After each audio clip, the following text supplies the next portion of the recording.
बिस्मिल्लाहिर्रहमानिर्रहीम। अस्सलाम वालेकुम नाज़रीन, इरफान हाशमी आपको पॉलिटिकल डायरीज में खुशामदीद कहता हूं और हमारे साथ मौजूद हैं एक जमाने के बाद अज़र सदीक साहब। सदीक साहब सर, अस्सलाम वालेकुम।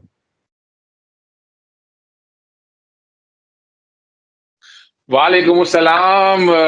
बस माजरत ही चाहते हैं नाजरीन से कि हम ये प्रोग्राम जरा रेगुलर नहीं कर सके।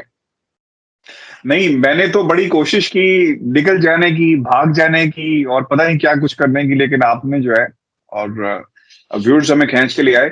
सर, क्या हाल है आपका? बहुत शुक्रिया। सुना आपके यहाँ जरा काफी गर्मी शर्मी है, जरा काफी यानी हालात और वाकयात जो है तो लोग परेशान हैं, सियासी दर्जा हरारत भी कोई बढ़ा हुआ है। लोग बड़े परेशान हैं, खास तौर पर जो रेड लिस्ट के हवाले से। और वो कह रहे हैं ये इम्तियाजी सलूक हो रहा है लंदन में, और बल्कि पटिशन भी साइन कर दिया है रेड लिस्ट निकालने से। तो क्या आप क्या देख रहे हैं? सुना है आपकी कोई खास आदमियों से भी बात हुई है आज? कुछ अरकान पार्लियामेंट से मेरी बात हुई है सदीक साहब, और ये मामला ऐसे ही चलता रहेगा। सियासत हो रही है और जो कहा जाता था कि जनाब इतने लोग होंगे तो रेड लिस्ट में शामिल कर दिया जाता है। खैर, ये सिर्फ सियासत हो रही है और आपने पहले भी देखा माजी के अंदर हुआ ये है कि जो आपका इंडिया है, इसको इन्होंने रेड लिस्ट में शामिल नहीं किया था, पाकिस्तान को किया। हमने जब शोर मचाया तो उन्होंने पाकिस्तान के इंडिया को भी शामिल कर दिया। अब यही दोबारा कुछ हुआ है। इंडिया को निकाल दिया गया है और अब पाकिस्तान शोर मचा रहा है, तो अब क्या होगा कि पाकिस्तान को निकाल लिया जाएगा। तो सर, ये चीजें चलती रहती हैं। इसके साथ और भी ममालिक है जिनको निकाला गया है। बहुत बड़ी तादाद में पाकिस्तानी मौजूद हैं, बरतानिया में भी और पाकिस्तान में कनेक्शन हैं। जो गर्मियों की छुट्टियां आ रही हैं, लोगों ने घरों को जाना है। और दूसरी तरफ भारत की जो 10 रियासतें सर ऐसी हैं जहां पर जो हालात बहुत ज्यादा खराब हो गए हैं, और जो फिगर्स हैं वो 10 गुना ज्यादा हैं इंडिया की एज कम्पेयर टू पाकिस्तान। लेकिन इसके बावजूद जो है सिर्फ और सिर्फ सियासत की जा रही है। अरकान पार्लियामेंट पीट रहे हैं कि जनाब, जब हम आपसे सवाल पूछते हैं तो आप आगे से कहते हैं कि हमें वक्त दिया जाए इसको रिप्लाई करने का। तो इससे ये लगता है कि ये सिर्फ सियासत की जा रही है और इसके अलावा सर कुछ नहीं हो रहा। और जितना प्रेशर पटिशन साइन हो रही है, कुछ दिनों में आप देखेंगे कि ये मामला जो नेक्स्ट रिव्यू होगा उसमें पाकिस्तान को निकाल लिया जाएगा। अच्छा, मैं एक वैसी बात पूछना चाह रहा हूँ। वैसे तो मैं फॉर इंस्टेंस बोरिस जॉनसन और ये गवर्नमेंट और बाकी सारे मामला अपनी जगह देख रहे हैं। यहाँ की अदालतें इस मामले में, हाउस ऑफ लॉर्ड या बाकी अदालतें इस मामले को नहीं देखती। देखिए सर, ये जो हाउस ऑफ लॉर्ड है या हाउस ऑफ कॉमन्स है, ये ऐवान बाला और ऐवान ज़ेरी, और हमारा सर यहाँ पे वैसा कल्चर नहीं है कि अगर कोई उठा ले और बरतानिया के अंदर मामला सुमोटो ले लिया जाए। ऐसी रवायात नहीं है। इदारे अपनी हदूद में रहकर काम करते हैं। हाउस ऑफ लॉर्ड्स के अंदर जितने भी जो हाउस ऑफ कॉमन्स है, वहां पे अरकान पार्लियामेंट जो है, जिसका काम बुनियादी तौर पर कानून साजी करना है, बहस करना है, ऑपोजिशन क्वेश्चन रेज करती है, प्राइम मिनिस्टर टाइम, ये सब जिस तरह पार्लियामेंट की कार्रवाई होती है, सब कुछ होता है। अदालतें जो है वो कभी भी मुदाखलत नहीं करेंगी और मुदाखलत की सर वजह बनती भी नहीं है। यहाँ पर कौन सा कोई किसी को खतरा है कि यहाँ पर मार्शल लॉ लग जाएगा या यहाँ पर बादशाह का जो निजाम है वो आ जाएगा। डेमोक्रेसी अपने भरपूर जो अंदाज है उससे काम कर रही है और इसको सबोटाज करना सर इतना आसान नहीं है। इदारे अपनी हदूद में रहकर काम कर रहे हैं। आप तो ये कह रहे हैं ना कि अदालतें क्यों इंटरफेयर नहीं करती। अच्छा, नहीं करती, नहीं तो यहाँ पे भी फिर हालात जो है वो पाकिस्तान वाले होते। जजेस जो हैं अस्पताल जाते हैं, बाहर निकलते हैं, पॉलिटिकल स्टेटमेंट्स दे देते हैं। जजेस जो हैं वो घर में बुलाकर अपने मनपसंद सहाफियों से सवालात करवाते हैं। जजेस जो है जब सहाफियों पे अटैक होता है तो उनके घरों में चले जाते हैं। मुझे यहाँ के किसी एक जज का नाम नहीं पता, और अनलेस एंड अनटिल हम किसी केस की रिपोर्टिंग कर रहे हैं वजह साहब, हमें यहाँ का चीफ जस्टिस या जो भी कौन है हमें नहीं पता। यहाँ का आर्मी चीफ कौन है हमें नहीं पता। तो ये फर्क है। वो ममालिक जहां पर जमहूरियत मौजूद है, वो सर बड़े जबरदस्त तरीके से काम करती है। हम तो पीट पीट कर थक गए कि पाकिस्तान में लोकल बॉडीज इलेक्शन करवा दिए जाए या खुदारा करवा दो। अदालतें कहती हैं कि चलो रिस्टोर करो, अच्छे बच्चों की तरह रिस्टोर हो जाता है। फिर जब रिस्टोर होता है तो उनके पास दफ्तर नहीं होते, फंड्स नहीं होते और टाइम उनका टेन्योर खत्म हो जाता है। तो सर यहाँ पर तो सिस्टम बहुत मजबूत है। बारूस के पास बड़े जबरदस्त सिस्टम्स मौजूद हैं। बारोज अपने सतह पर काम करती हैं, फिर उसके ऊपर गवर्नमेंट होती है, फिर सर डेमोक्रेसी अपना अदर साहब की खूबसूरती यही है कि अदारे अपनी हदूद में रहकर काम करें और कोई किसी को तंग ना करे। अच्छा, ये तो बात होगी सर बरतानिया की। मैंने आपसे जो जिस तरफ इशारा इशारा दिलवाया था कि ये जो मामला है जजेस वाला अस्पताल से निकलते हैं और बयान दे देते हैं। काजी साहब को सर क्या हुआ? जस्टिस काजी फायजी ईसा साहब, बल्कि इज्जत से नाम लेना चाहिए, कल को हमें भी बुला सकते हैं, क्योंकि सुप्रीम कोर्ट ऑफ पाकिस्तान में वो लोग जो चीफ जस्टिस के खिलाफ तकरीरें करते रहे, खैर वो तो सर ब्लो द बेल्ट थी और बहुत ही बेहुदा तकरीर थी, जिस पर अब पीपल्स पार्टी के लोगों को बुलाया जा रहा है। हम तो खैर इज्जत और एहतराम से पूछ रहे हैं कि बताएं कि ये सर मामला क्या है, नहीं तो कल को सदीक जान की तरह हमसे पूछा जा सकता है कि तुम्हारा मजहब क्या है। तो ये तनकीद ना हो जाए। तो बड़ी इज्जत और एहतराम से जस्टिस काजी फायजी ईसा, सवाल ये है कि सर क्या हुआ? सियासी जवाब, सियासी सवाल, क्या हुआ?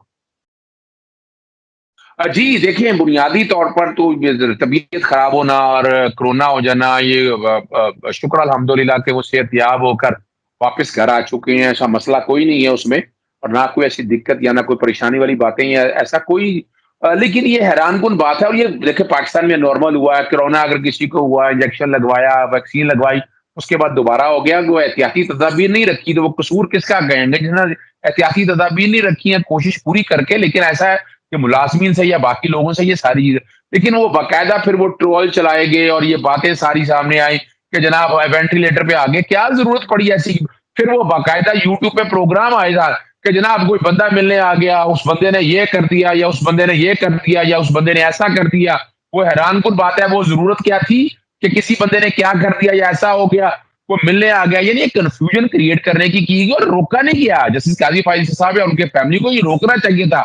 इस तरह की खबरें उनकी मर्जी के बगैर, यानी अस्पताल में अगर कोई मिलने आया है, कोई देखने आया है, तो ये खबर किसने लीक की? आप और मैं तो नहीं जा सके, हर कोई आदमी तो वहां जा नहीं सकता। इसका मतलब है उनके करीबी लोगों में से ये बाकायदा खबरें कंट्रोवर्सी जनरेट की गई, कंट्रोवर्सी बनाई गई। शुक्र अल्हम्दुलिल्लाह वो घर सेहतयाब आ सके हैं, लेकिन जो कंट्रोवर्सी ज्यादा हुई तब जब उन्होंने एक खत लिख दिया, एक वो बाकायदा यानी बताया गया कि अस्पताल में ये होना चाहिए, एहतियाती तदाबीर, जैसे कोई सियासी लीडर लेक्चर दे रहा है, यानी वो, और फिर बाकायदा उसका उर्दू में तर्जमा करके वो बाकायदा इशू किया गया, मीडिया में आया लोगों के पास, और वो मेरे पास भी आया। मैं हैरान हूं कि कौन ऐसे लोग हैं जो बैठ के वो अंग्रेजी में पहले लिखा जाता है, उस उर्दू में बाकायदा ट्रांसलेशन तैयार की जाती है। और क्या मकसद है? क्या कोई सियासतदान हो रहा है या कोई सियासत में आना चाहते हैं आप? कोड ऑफ कंडक्ट इस बात की इजाजत बिल्कुल नहीं देता है, और जो कुछ हो रहा है इसमें सीरियस लो, यानी अगर मिसाल के तौर पर उनको गिले थे, कुछ शिकवे थे, तो वो आज खुद नोटिस ऑलरेडी लिया हुआ है और वो मामला कोरोना के हवाले से चल रहा है। उसमें एक सीएमए दे सकते थे, एक एडमिनिस्ट्रेटिव साइट पे चीफ जस्टिस को एक दरखास्त दे सकते थे, रजिस्ट्रार को कह सकते थे कि ये सारी चीजें वहां लगाएं और वहां बुला लेते आपको जिस किसी को बुलाना है, बजाय ये खत लिखने का। मकसद देखें, ये हैरानकुन बात है, यानी क्यों कंट्रोवर्सी क्रिएट की जा रही है? क्यों? यानी कोई गवर्नमेंट से लड़ाई है, आप तो खुद बायस काम ऐसे कर रहे हैं कि जिससे मसाइल है, तो यही बात खत्म नहीं होती है। उसके साथ वो ही अपना कुछ सर्टन ग्रुप है जो इस सारे मामले को लेकर गए। आज तक आपको मनी ट्रेल नहीं आ सका, ना मिस दे सकी, और वो जो है ना, और अभी तक सुप्रीम जुडिशल काउंसिल ने उस पर कोई नोटिस भी नहीं लिया है। क्यूरेटिव पिटीशन एक दायर की है, वो मेरिट पे आनी है, और बड़ी वैलिड कोई सवाल है कि आप सारा कुछ जो रिकॉर्ड पे चीजें आ चुकी हैं, एविडेंस खत्म तो नहीं ना कर सकते। जस्टिस काजी फायज ईसा का केस और इफ्तिखार चौधरी का केस किसी तरह से भी एक लाइन में नहीं आते। फिर पाकिस्तान बार काउंसिल में कुछ लोग मौजूद हैं, जजेस तैनात होना था सिंध हाई कोर्ट से जस्टिस मोहम्मद अली मदर साहब चौथे नंबर पे थे। ये मुसीबत पड़ गई कि पांचवें नंबर पे, वो पांचवें नंबर पे है तो क्यों है?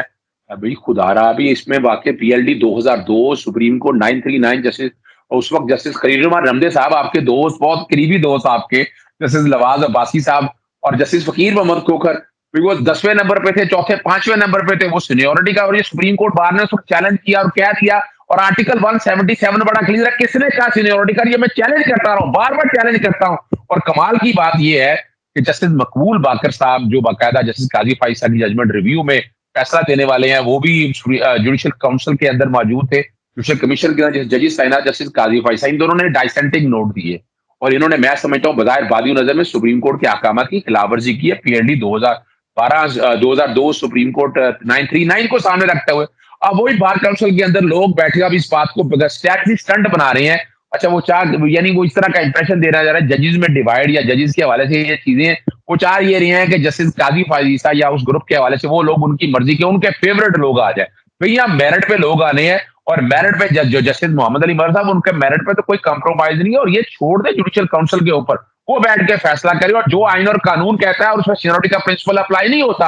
अब वो बाकायदा इजलास हुआ मैंने और वो इजलास में बैठकर ये कहा गया कि जनाब हम इसको चैलेंज करेंगे, बिल्कुल तरीकाकार मौजूद है आइन और कानून में, आपको रोका है किसी ने चैलेंज करने के? इससे पहले लाहौर हाईकोर्ट के 3 जज ऑलरेडी अपना जस्टिस मुनीब अख्तर सिंध हाईकोर्ट से आ चुके हैं, तो वो क्या सारी की सारी तैनातियां इलीगल और अनकॉन्स्टिट्यूशनल डिक्लेयर होंगी? सवाल ही पैदा नहीं होता है। अब बैठकर आगे वो चंद लोगों को आपस में मिला के कमरे में बैठकर कॉन्फ्रेंस करके कि हम कोई लेकर चल रहे हैं, ये मामला नहीं चल रहे हैं, ये फिल्म अब नहीं चल सकनी है कि बकायदा हम हड़ताल करेंगे, हम मुजाहरे करेंगे। किस बात करेंगे? आइन और कानून की पासदारी की वजह से आपका इस पर प्रोविजन मौजूद है, कोई चैलेंज करना चाहता है चाहे चैलेंज कर ले, लेकिन ये बैठकर आप जो ग्रुपिंग करने का जो कॉन्सेप्ट है जस्टिस काजी फायजीसा के इस केस की वजह से सुप्रीम कोर्ट के अंदर डिवाइड का मामला, ओगला के अंदर तकसीम, यानी ये इस तरह नहीं होता जो इस तरह ये हो रहा है ये सारा, और ये तकलीफ दे मामला है। मैं समझता हूं कि जस्टिस काजी फायजीसा और जो बाकी जजेस उनके साथ हैं उनको इस सारे मामले को सीरियस नोटिस लेना चाहिए और इस सारे मामले में जो सियासी जो खबरें लीक हो रही हैं, जो चीजें सारी आमनी, ये अब रुकनी चाहिए। बहुत शुक्रिया सलीक साहब। व्यूअर्स अपने कमेंट्स हमें भेजिएगा, what you think about today's program, आपकी राय क्या है वो भी हम शामिल कर लेंगे। इजाजत दीजिए, अल्लाह के बाद।